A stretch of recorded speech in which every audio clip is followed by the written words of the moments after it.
Students, MHCET 2025 rapid revision series में आप सबका स्वागत है।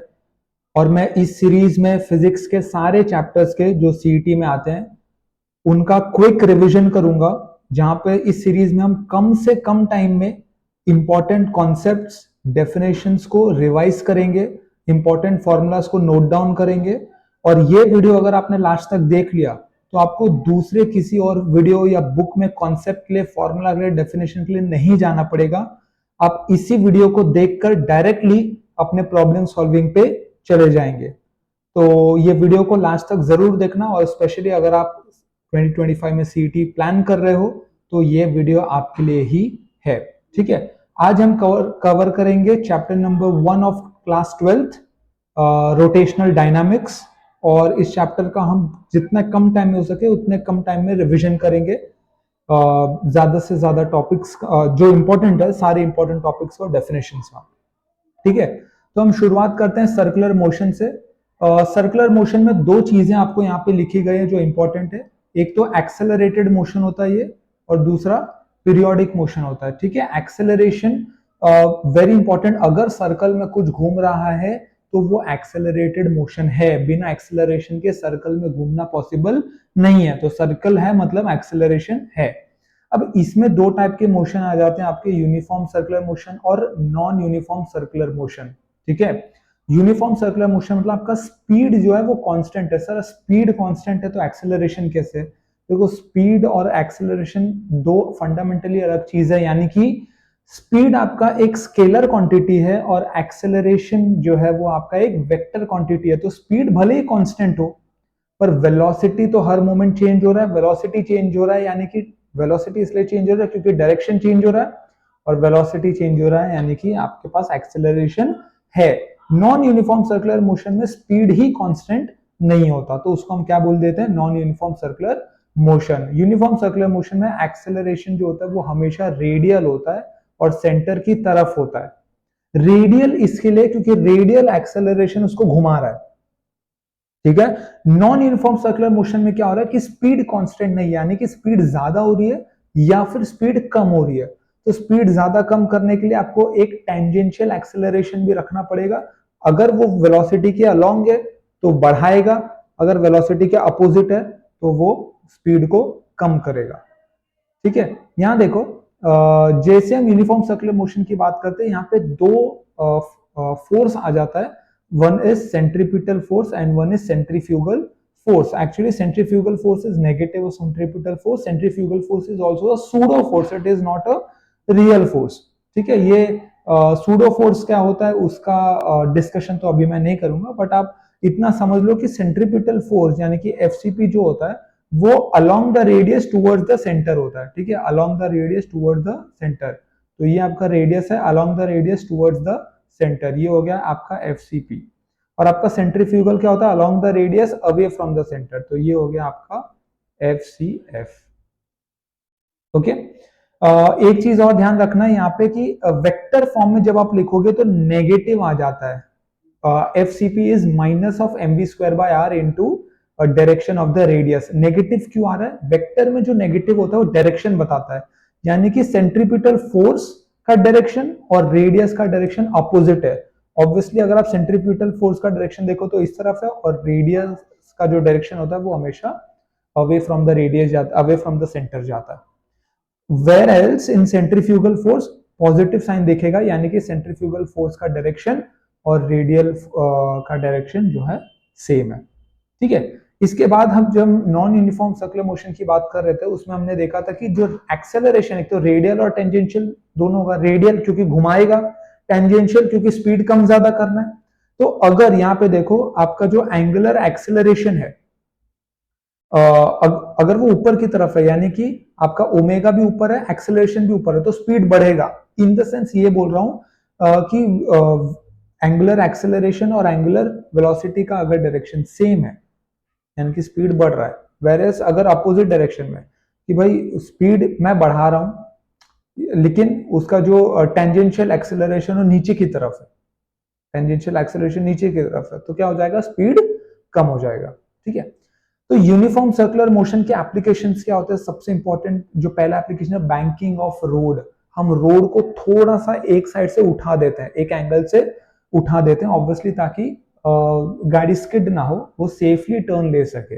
ओके, तो बैंकिंग ऑफ रोड में पहला जो पॉइंट है यहाँ पे, अगर बैंक नहीं है, अनबैंक्ड रोड है आपके पास, तो आपका जो मैक्सिमम स्पीड आप पॉसिबल जा सकते हो, that is under root of mu R G.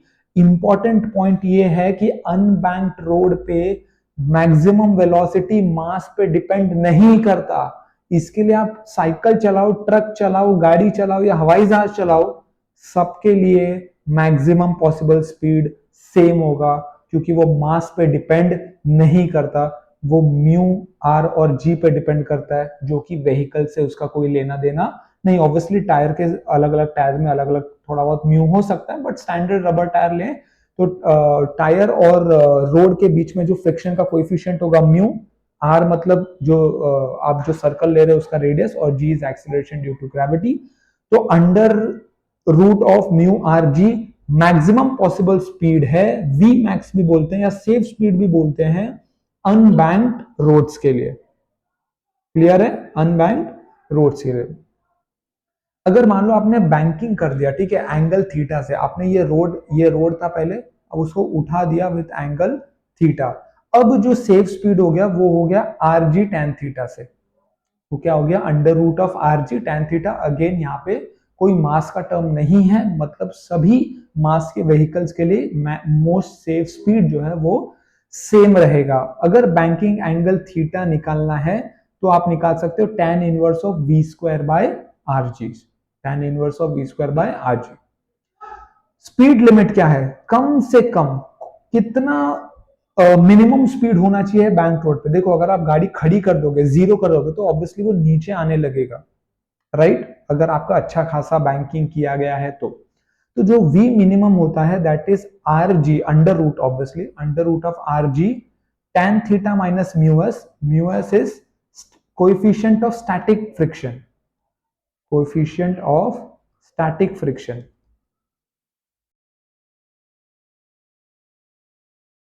आपको पता होगा कि स्टैटिक फ्रिक्शन का कोएफिशिएंट जो है वो क्वेश्चन में दिया ही होगा, मोस्टली सीटी का एग्जाम दे रहे हो आप तो, आर जी into ten theta minus mu s upon one plus mu s tan theta. यहाँ पे जो थीटा की बात हो रही है, this is angle of banking. और मैक्सिमम, ये तो मिनिमम स्पीड हो गया, मैक्सिमम का भी एक लिमिट होना चाहिए। ऐसा नहीं कि आपने उड़ा ही दिया, एकदम बहुत जोर से भगा दिया और उड़ी गई गाड़ी, तो ऐसा होना नहीं चाहिए। तो यहाँ पे क्या आ जाएगा, यहाँ पे जो प्लस है वो खाली यहाँ पे माइनस हो जाएगा, ठीक है? तो आर जी tan theta, r g bracket में tan theta minus mu s upon one minus mu s tan theta, ठीक है? इसके बाद जो आता है that is well of death, यानी कि मौत का कुआं। आप अगर कोई फेयर में या मेले में गए होगे तो वहां पे मौत के कुएं में लोग गाड़ी गोल गोल गोल घुमाते हैं, गाड़ी हो, बाइक हो, मारुति 800 कार या ऐसे पुराने जो स्टाइल के बाइक्स आते थे उनको गोल गोल घुमाते हैं। तो अगर किसी को मौत के कुएं में, मौत के मुंह में नहीं उतरना है तो उसके पास कम से कम इतना वेलोसिटी होना चाहिए, यानी कि v minimum under root of R G by mu S के बराबर होना चाहिए। Again mu S is what? Coefficient of static friction, coefficient of static friction. इसके बाद आ जाते हैं कोनिकल पेंडुलम पे, ठीक है? पेंडुलम एक ऐसा होता है और एक कोनिकल पेंडुलम होता है जो कोन बनाता है। तो when string of a simple pendulum is resolve, the pendulum performs uniform circular motion. तो बेसिकली ये क्या बोल रहे हैं, सर्कुलर मोशन अगर आप ऐसा लाके छोड़ दोगे तो ऐसा ऐसा घूमने लगेगा, करेक्ट? जब कोनिकल पेंडुलम में वो ऐसा ऐसा घूम रहा है तो वो एक यूनिफॉर्म सर्कुलर मोशन कर रहा है, देखो सर्कल में जा रहा है, और वो यूनिफॉर्म सर्कुलर मोशन होगा। यूनिफॉर्म सर्कुलर मोशन मतलब क्या? स्पीड कांस्टेंट और एक्सेलरेशन खाली रेडियल होगा, कोई टेंजेंशियल एक्सेलरेशन नहीं होगा। अभी वर्टिकल सर्कुलर मोशन में हम क्या करते हैं, मान लो मैंने पेंडुलम लिया, ठीक है, यहाँ पे मेरा बॉब है, उसको मेरे को वर्टिकली घुमाना है, तो एक वर्टिकल प्लेन में मुझे सर्कुलर मोशन करना है, ठीक है? तो यहाँ पे मेरे पास अलग अलग पॉइंट्स है, जैसे ए मेरा टॉप मोस्ट पॉइंट है, ओ सेंटर है, बी मेरा बॉटम मोस्ट पॉइंट है, और यहाँ पे मैंने एक पॉइंट डी ले लिया, ठीक है, और एक पॉइंट सी ले लिया, ये पॉइंट सी है, ये पॉइंट 1 है और ये पॉइंट 2 है। हम इन 6 पॉइंट्स को एनालाइज करेंगे। तो जब आप देखो, जब आप बॉटम मोस्ट पॉइंट पे हो तो आपका वेट नीचे होगा और ऑब्वियसली ऊपर क्या होगा, आपका टेंशन होगा। और यहां पे मैंने लिखा है tension at B is equal to, sorry, tension at B is equal to 6 mg plus tension at A. मतलब tension at B minus tension at A is equal to 6 mg। ये आपको याद होना चाहिए कि वर्टिकल सर्कुलर मोशन के bottom most point और top most point के टेंशन का डिफरेंस 6 mg होता है, where m is the mass of the bob, m is the mass of the Bob, या कोई भी एलिमेंट जो वर्टिकल सर्कुलर मोशन को परफॉर्म कर रहा है। ठीक है, अब यहां पे जब आप ऊपर आओगे तो ऑब्वियसली नीचे mg होगा और टेंशन भी नीचे ही होगा। जब आप पॉइंट डी पे हो यानी कि इंटरमीडिएट पॉइंट पे हो तो आपका mg नीचे है लेकिन टेंशन क्या है, रेडियली इनवर्ड है, मतलब टुवर्ड्स द सेंटर है। और यहां पे मैंने एक बात लिखी है कि देखो tension at D is equal to 3 mg plus tension at A, यानी कि tension at D minus tension at A is equal to 3 mg। ये भी आपको याद होना चाहिए। मतलब डी कौन सा है आपका पॉइंट, इंटरमीडिएट पॉइंट है, और ए कौन सा है, टॉप मोस्ट पॉइंट है। तो इंटरमीडिएट और टॉप मोस्ट का जो डिफरेंस होता है वो क्या होता है, 3 mg। तो अगर आप नीचे से ऊपर जाओगे तो 6 mg, बीच में से ऊपर जाओगे तो 3 mg। ठीक है, उसके अलावा भी 2 पॉइंट है यहाँ पे, mg नीचे है, टेंशन ऑब्वियसली रेडियल होगा, और यहाँ पे mg का 2 कंपोनेंट रिजॉल्व किया है। ठीक है, तो अगर आप हाईएस्ट पॉइंट पे आ जाओ, ये याद रखने वाली बात है कि मिनिमम वेलोसिटी हाईएस्ट पॉइंट पे अंडर रूट ऑफ rg होना चाहिए, under root of rg।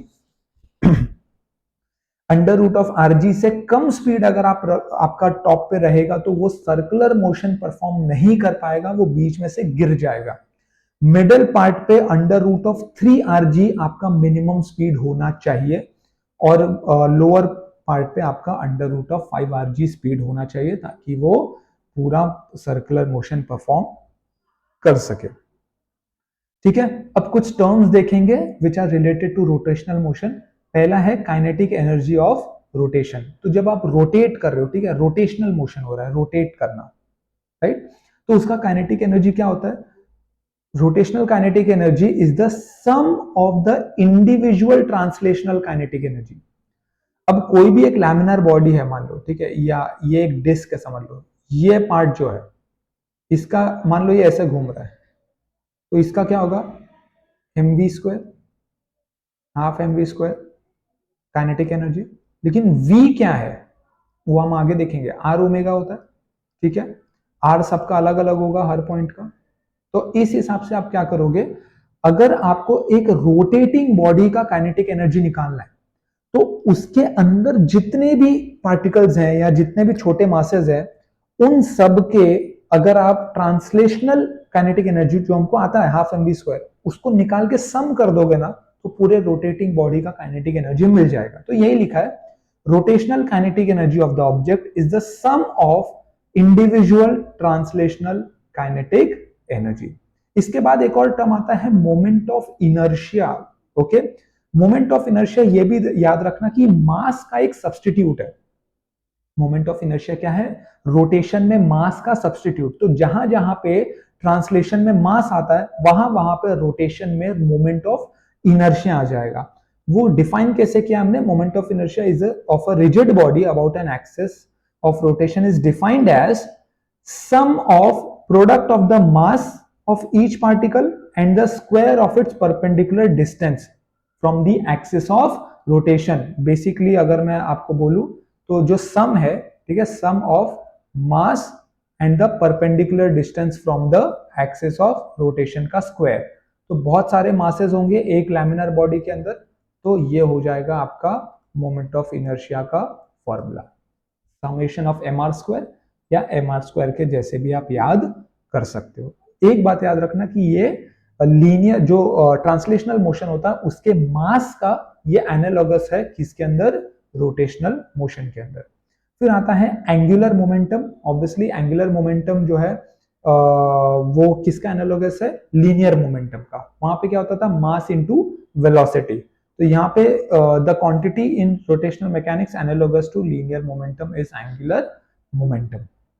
Okay, law of angular momentum बहुत इंपॉर्टेंट लॉ है, वेरी वेरी इंपॉर्टेंट लॉ।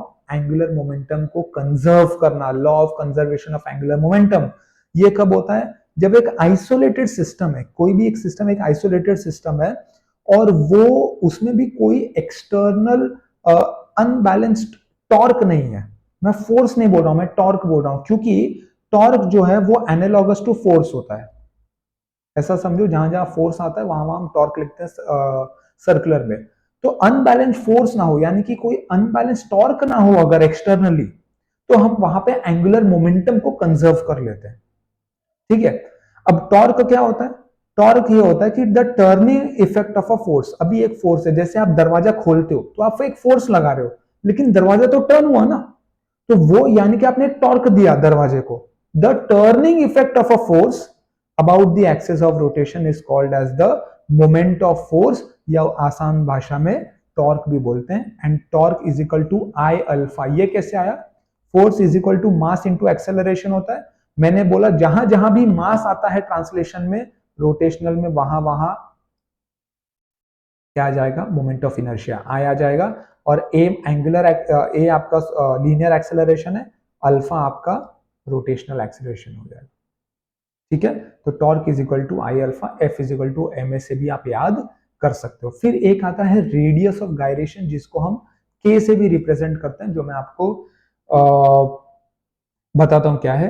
देखो, the radius of gyration of a rigid body about a given axis of rotation is defined as the distance between the axis of rotation and a point at which entire mass of the body can be supposed to be concentrated so as to possess the same moment of inertia as that of body about that axis। Basic इसका देखो, आसान शब्दों में मैं example दिखाता हूं। ये आपका एक, मान लो एक बॉडी है, ठीक है, ये बॉडी है, ये सर, ये एक्सेस है, यहां से रोटेट हो रहा है। जब ये रोटेट हो रहा होगा, ठीक है, इसके पास एक मोमेंट ऑफ इनर्शिया होगा। एक्सक्यूज मी, हेलो, हाँ लेक्चर रिकॉर्ड कर रहा हूँ। हाँ, ज्यादा टाइम नहीं लगेगा, 15 मिनट की। हाँ ठीक है, ओके। तो मैं क्या बोल रहा था, जैसे ये एक रिजिड बॉडी है, ठीक है, ये एक घूम रहा है, एक्सिस के अकॉर्डिंग घूम रहा है, तो इसका एक मोमेंट ऑफ इनर्शिया आएगा, that is M R square. अब मैं इस बॉडी को किससे रिप्लेस करूं? मतलब मैं क्या करूंगा, एक पॉइंट ढूंढूंगा, वो पॉइंट एक्सिस से कुछ दूरी पर होगा, ठीक है, एक्सेस से कुछ दूरी पे होगा, और मैं ये पूरे मास को वहां पे कॉन्सेंट्रेट कर दूंगा। और वो अब वो इस एक्स, ये जो मास है, ये पूरा मास यहाँ पे कॉन्सेंट्रेट कर दिया, और अब वो इस एक्सेस के इर्द गिर्द घूम रहा है। तो मैं उसको कितने डिस्टेंस पे रखूं कि इसका मोमेंट ऑफ इनर्शिया और इसका मोमेंट ऑफ इनर्शिया सेम आ जाए, इक्वल आ जाए। इसी को हम बोलते हैं रेडियस ऑफ गायरेशन। मतलब एक बार और डेफिनेशन पढ़ो, defined as distance between the axis of rotation and a point. एक ऐसा पॉइंट और एक्सेस ऑफ रोटेशन के बीच का डिस्टेंस है। वो पॉइंट क्या है? Entire mass of the body can be concentrated to possess the same moment of inertia. मतलब मैं जो बड़ा बॉडी था उसको मैंने क्या किया, उसका जो सेंटर ऑफ मास है उसको पूरा कॉन्सेंट्रेट किया और एक पॉइंट पे रख दिया कि अब मैं इस एक्सिस, सेम एक्सिस के अराउंड रोटेट कराया अगर मैंने, तो मोमेंट ऑफ इनर्शिया बदलने वाला नहीं है। वो डिस्टेंस जो है वो पॉइंट का, वो होता है रेडियस ऑफ गायरेशन। ठीक है, अब मोमेंट ऑफ इनर्शिया के अंदर दो बहुत ही इंपॉर्टेंट थियरम्स आते हैं, पैरेलल एक्सिस थ्योरम और perpendicular axis theorem. Parallel axis theorem क्या कहता है?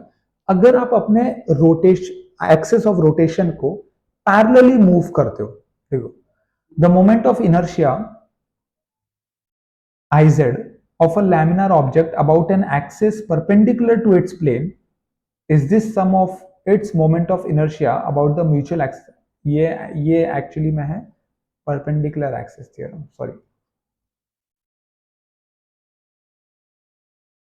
and this is your parallel axis theorem। Okay, तो परपेंडिकुलर एक्सिस थ्योरम क्या कहता है, देखो, moment of inertia of Z axis is moment of inertia of X axis and moment of inertia of Y axis. Okay, यहां पे लिखा भी है, पर the moment of inertia of a laminar object about an axis perpendicular to its plane is this sum of its moment of inertia about two mutually perpendicular axes in its plane, all the three axes are being concurrent। Basic मतलब समझाता हूं, जैसे एक laminar object है, ठीक है, उसमें आप तीन एक्सेस ड्रॉ कर सकते हो। अगर आप देखोगे एक्स और वाई एक्सेस एक ही प्लेन में आ जाता है, और जो z एक्सिस है वो x और y एक्सिस जिस प्लेन में आता है उसके परपेंडिकुलर जो प्लेन है उसमें z आता है। इसके लिए इसको परपेंडिकुलर एक्सिस थ्योरम भी बोलते हैं। जब आपका, समझ लो ये ऑब्जेक्ट है और आप इसी ऑब्जेक्ट के प्लेन में ही आपका कोई एक्सिस ऑफ रोटेशन है, तो उसका कुछ आपका मोमेंट ऑफ इनर्शिया आएगा। क्लियर है? अब आपने क्या किया, अब आपने उसको उठा के दूसरे एक परपेंडिकुलर प्लेन में लेके आप चले गए कि अब ये एक्सिस ऑफ रोटेशन है मेरा, अब बताओ इसका क्या मोमेंट ऑफ इनर्शिया आएगा। उस केस में हम क्या करेंगे, I Z is equal to I X plus I Y करेंगे, जहां पे आई एक्स और आई वाई सेम प्लेन में है, same plane that of object, और ये परपेंडिकुलर प्लेन में, इसके लिए इसको क्या बोलते हैं, परपेंडिकुलर एक्सिस थ्योरम। उसके बाद क्या आता है आपका parallel axis theorem. Parallel axis theorem बहुत सिंपल है। जैसे मैं पहले आईसी में था, ठीक है, पहले मेरा जो एक्सिस ऑफ रोटेशन था उसका मोमेंट ऑफ इनर्शिया आईसी था, अब मैं उसको h डिस्टेंस के दूरी पर लेके गया, ठीक है, उस एक्सिस ऑफ रोटेशन को h पर पैरेलली, प्लेन नहीं चेंज किया, परपेंडिकुलर नहीं किया, पैरेलली h डिस्टेंस की दूरी पे लेके गया, तो जो नया मोमेंट ऑफ इनर्शिया आएगा वो पुराना प्लस mh स्क्वायर आएगा, where m is the mass of the object, और h क्या है, कितना दूर लेके गए आप, कितना डिस्प्लेसमेंट या कितना डिस्टेंस आपने कवर किया।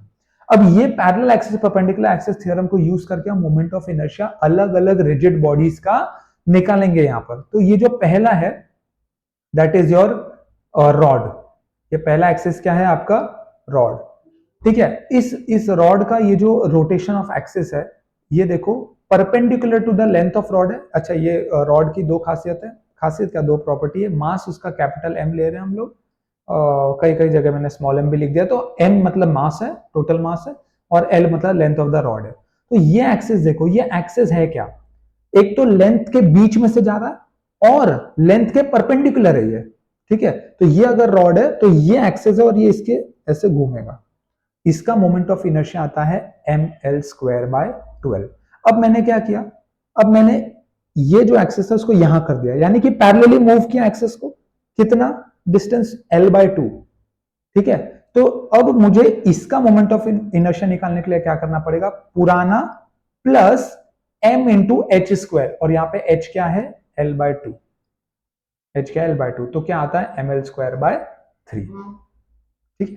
अगर आप सर्कुलर रिंग पे जाओ तो अगर आप, एक सर्कुलर रिंग है आपके पास, तो सारा और आपका जो एक्सिस है वो बीच में से जा रहा है, परपेंडिकुलर टू द प्लेन है, तो ऑब्वियसली उसका क्या होता है मोमेंट ऑफ इनर्शिया, उसका मोमेंट ऑफ इनर्शिया होता है M R square. M R square यानी कि इसलिए क्योंकि वो सारे पार्टिकल आर डिस्टेंस पे ही है, तो सिंपली एम आर स्क्वायर हो जाता है। लेकिन जैसे ही मैं उसको पैरेलली शिफ्ट करूंगा यहां पर, जैसे यहां मैंने किया है, तो मुझे और एक एम आर स्क्वायर ऐड करना पड़ेगा, क्योंकि जो शिफ्टिंग है उसका डिस्टेंस भी कितना है, आर है, तो टोटल क्या हो जाएगा 2mr स्क्वायर। अब इसी को देखो, यहां पे जो था इसी को परपेंडिकुलर कर दिया मैंने, अभी तक वो रिंग के बीच में से जा रहा था, अब वो रिंग के डायमीटर पे जा रहा है। अब ये ऐसा खड़ा हुआ रिंग है और इसमें डायमीटर से उसका एक्सिस है, मतलब ऐसा घूमेगा एक्सिस के इसमें, तो इसमें क्या किया मैंने, हाफ से मल्टीप्लाई कर दिया, ठीक है, क्योंकि हमने पढ़ा था I Z is equal to I X plus I Y, दोनों सेम प्लेन में है, तो यहाँ पे I X plus I Y same होगा, इसको ट्वाइस ऑफ आई एक्स बोल दोगे, विच इज आई जेड, तो आई एक्स आएगा आई जेड बाई 2, यानी कि हाफ से मल्टीप्लाई करने पे आएगा, ठीक है। तो इसका आप याद कर लो कि अगर आपका डिस्क है जो डायमीटर से पास हो रहा है, रिंग में डायमीटर से एक्सिस ऑफ रोटेशन पास हो रहा है, तो हाफ एम आर स्क्वायर उसका मोमेंट ऑफ इनर्शिया आता है। और इसी में अगर मैं पैरेलल एक्सिस थ्योरम लगा दूं और इसी एक्सिस ऑफ रोटेशन को टेंजेंट बना दूं तो 3/2 mr² निकल कर आता है, मोमेंट ऑफ इनर्शिया। ठीक है, इसके बाद आप सर्कुलर डिस्क का देख लो। सर्कुलर डिस्क का क्या आ रहा है, इनिशियली mr² ही होगा, तो डिस्क हो या रिंग हो, शुरू में आपका mr² ही होता है जब परपेंडिकुलर होता है। उसके बाद क्या है, mr² ऐड करके आप उसको टेंजेंट पे लेके जा सकते हो, और टेंजेंट पे जाते ही क्या हो जाएगा, 3/2 mr² हो जाएगा। जैसे आपने परपेंडिकुलर बनाया, डायमीटर पे लेके आए, हाफ से मल्टीप्लाई करके हाफ mr² आ जाएगा, और उसके बाद उसको वापस से जब आप टेंजेंट पे लेके आओगे डायमीटर वाले को, तो क्या हो जाएगा 5/4 mr²। इसमें और इसमें फर्क क्या है, ये जो है नीचे वाला ये along the plane of the disc है, और ये perpendicular to the plane of the disc है। क्लियर है। उसके बाद सॉलिड स्फीयर का देख लो, इनिशियली क्या है 2/5 mr²। ये एक्सिस ऑफ रोटेशन क्या है, बीच में से जा रहा है। ठीक है, इसी को अगर मैं पैरेलली शिफ्ट कर दूं, mr² ऐड करना पड़ेगा, टेंजेंट से जाएगा 5/3 mr² हो जाएगा। ठीक है, हॉलो स्फीयर का क्या होता है, देखो सॉलिड स्फीयर का 2/5 था, हॉलो स्फीयर का 2/3 होता है, इतना याद रखना।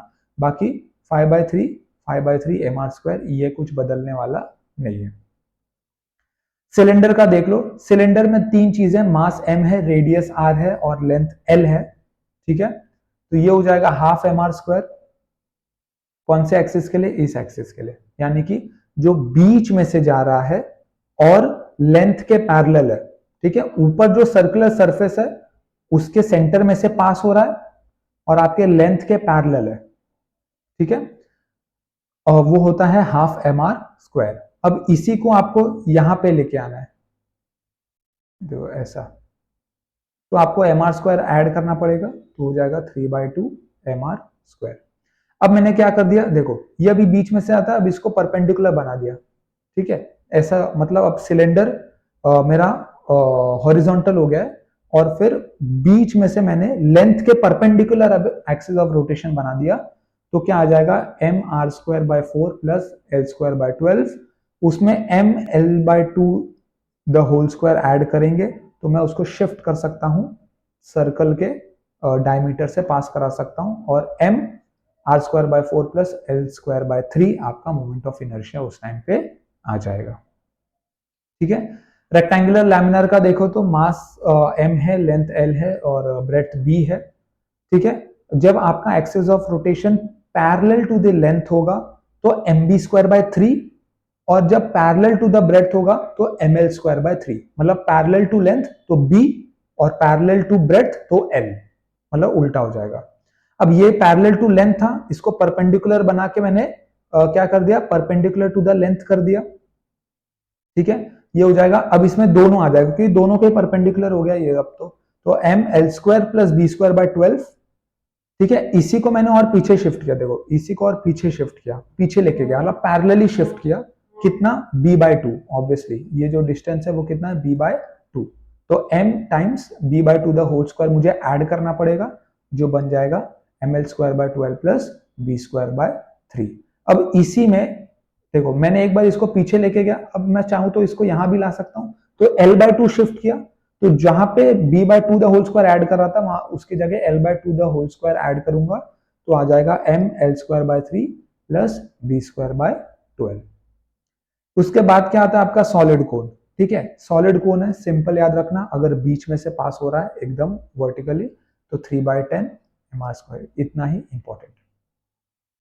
अब आ जाते हैं फॉर्मुलेस पे, जो आपका इंपॉर्टेंट फॉर्मुलाज है ये टॉपिक का, that is omega is v/r। Okay, omega क्या है आपका, एंगुलर वेलोसिटी। ओमेगा क्या है, angular velocity. This is linear velocity, this is radius, जिसको हम θ/t भी बोलते हैं। Theta is angular displacement. Omega 2πn भी होता है, n क्या होता है, फ्रीक्वेंसी, गोल घूमने की फ्रीक्वेंसी। ओके, ओमेगा को 2π/t भी बोलते हैं, where t is time period. ठीक है, थीटा मतलब एंगुलर डिस्प्लेसमेंट, जो ओमेगा टी भी होता है, 2πt/t भी होता है, मतलब एक given particular time t second में कितना उसने डिस्प्लेस किया, या 2πnt भी होता है, मैं आपको बता चुका हूं, n जो है वो फ्रीक्वेंसी होता है। ये इंपॉर्टेंट फॉर्मूला, छोटे छोटे फॉर्मुलाज है, काम आ सकते हैं। एंगुलर एक्सेलरेशन, अल्फा मतलब एंगुलर एक्सेलरेशन, वो होता है ω2 - ω1/t। ठीक है, ओमेगा 2 माइनस ओमेगा 1 इसलिए बोल रहा हूँ क्योंकि एक्सेलरेशन का बेसिक सा फंडा है change in velocity upon time.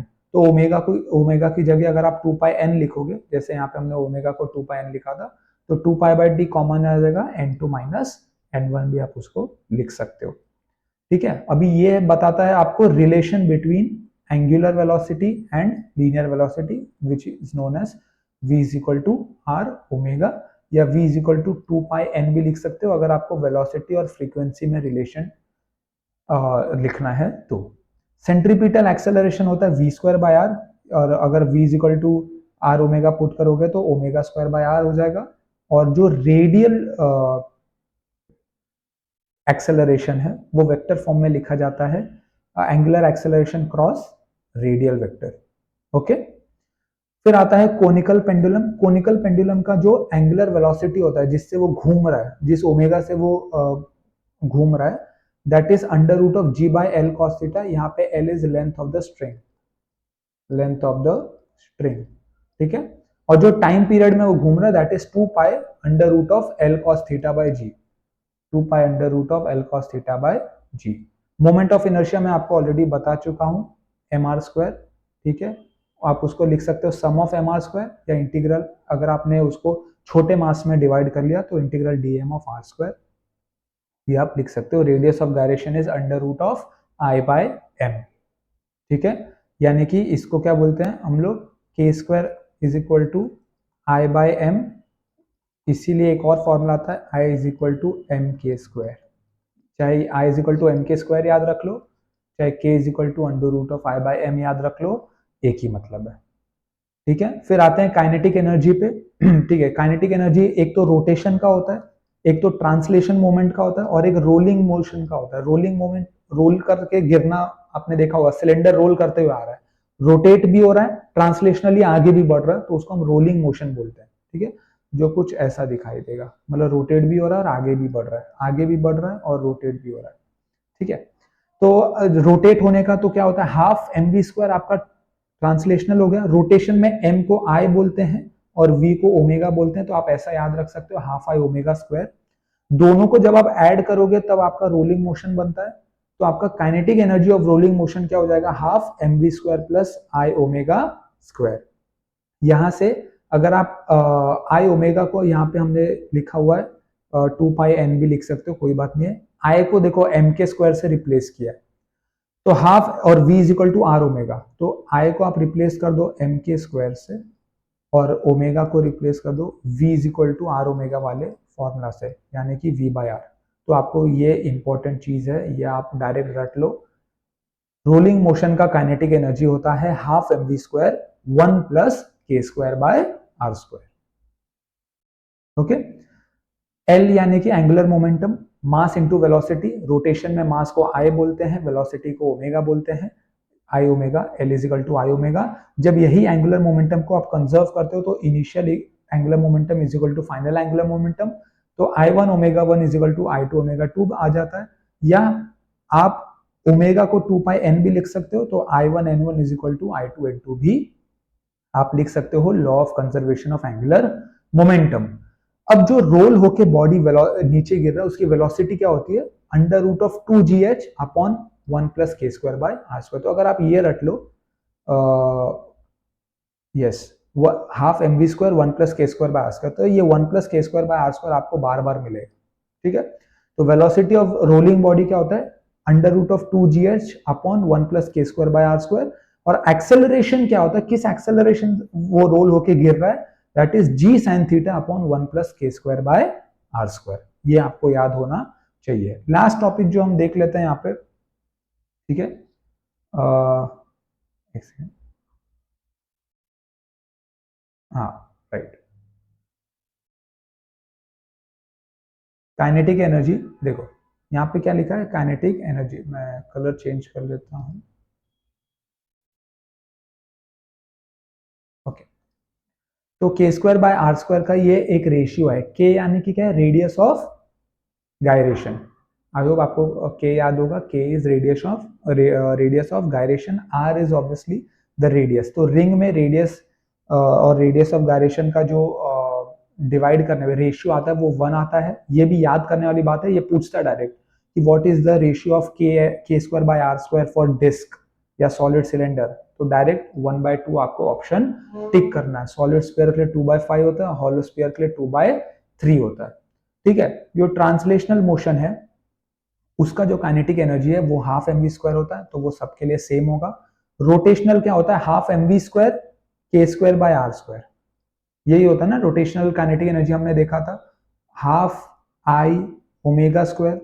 आई को आप रिप्लेस किससे करोगे, एम के स्क्वायर से, और ओमेगा को किससे करोगे, वी बाय आर से, तो आपको क्या मिलेगा, half M we square K square by are square. I hope it is clear. तो यहाँ पे क्या हो जाएगा, K square by are square का रेशियो 1 था, तो सिंपली एज इट इज आ जाएगा। K square by are square का रेशियो हाफ था, तो इसका हाफ 1/4 एम वी स्क्वायर आ जाएगा, 1/5 M we square and 1/3 M we square. Rolling motion मतलब इन दोनों को ऐड करना, translational plus rotational is rolling motion, तो half M we square plus half M we square gives you full m we square, 3/4 m we square, 7/10, 5/6। ये सब अगर आप याद कर पा रहे हो, या एटलीस्ट आपने अगर के स्क्वायर बाय आर स्क्वायर का रेशियो भी याद कर लिया, तो बाकी आप खुद ही डिराइव कर सकते हो फटाफट।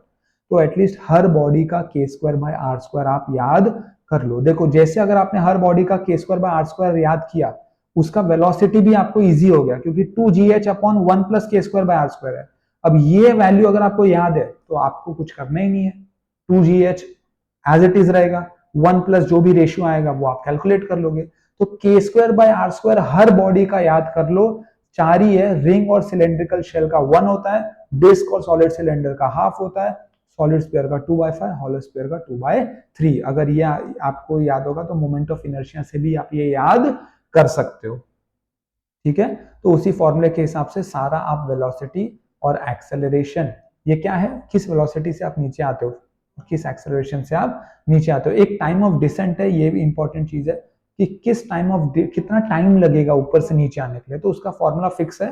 फॉर्मूला है 1/sin theta 2h/g, again 1 plus के square by are square. Formula याद है, k square by are square का रेशियो याद है, तो बाकी सब वैल्यू कैलकुलेट करना बहुत ही सिंपल है। ठीक है, और ये क्या है, rolling sliding and falling bodies. तो अगर कोई रोलिंग मोशन में है तो उसकी वेलोसिटी क्या होती है, 2gh/√2gh/1 प्लस के square by are square. Acceleration क्या हो जाता है, g sin थीटा/1 प्लस के स्क्वायर बाय आर स्क्वायर। और टाइम कितना लगता है ये मैंने बताया आपको, 1/sin थीटा√2h/g 1 प्लस के स्क्वायर बाय आर स्क्वायर। ये सारा आपको रटा होना चाहिए। अगर वो स्लाइड होके आ रहा है, रोल नहीं हो रहा, स्लाइड घिस के आ रहा है, तो क्या हो जाएगा, √2gh वेलोसिटी से आएगा, एक्सेलरेशन हो जाएगा g sin थीटा, और टाइम हो जाएगा 1/sin थीटा इंटू √2h/g। और अगर वो सिंपल फ्री फॉल कर रहा है तो ऑब्वियसली √2gh वेलोसिटी से गिरता है, एक्सेलरेशन ड्यू टू ग्रेविटी लगेगा उसके ऊपर, और उसका टाइम हो जाएगा √2h/g। तो ये सारे कॉन्सेप्ट, सारे फॉर्मूलाज, सारे इंपॉर्टेंट डेफिनेशन मैंने आपको यहाँ पे लिखा दिए हैं। ठीक है, ये रोटेशनल डायनामिक्स के, ये अगर आपने सब ध्यान में रख लिया, किसी बुक में लिख लो, मैं ट्राई करूंगा इसके पीडीएफ दे दूं, बट बेस्ट क्या है कि ऊपर ऊपर से स्क्रैच पैड में फटाफट फटाफट लिखते जाओ, क्योंकि अब उतना टाइम नहीं है। आई एम श्योर आपने पढ़ भी लिया होगा चैप्टर 1-2 बार, ये सिर्फ हम रिवाइज कर रहे हैं। तो 2-3 पॉइंट्स जो इंपॉर्टेंट फॉर्मूला वो लिखते चले जाओ, या आपने फॉर्मूला का कोई शीट या बुक बनाया होगा उसमें टिक करते चले जाओ, और आप अब इसके बाद सीधा प्रॉब्लम सॉल्विंग पे चले जाना। इसके अलावा कोई कॉन्सेप्ट, कोई फॉर्मूला पढ़ने की जरूरत नहीं है। मैं इस वीडियो को यहीं खत्म कर रहा हूं। Thank you very much for watching this video, and I will see you in the next one.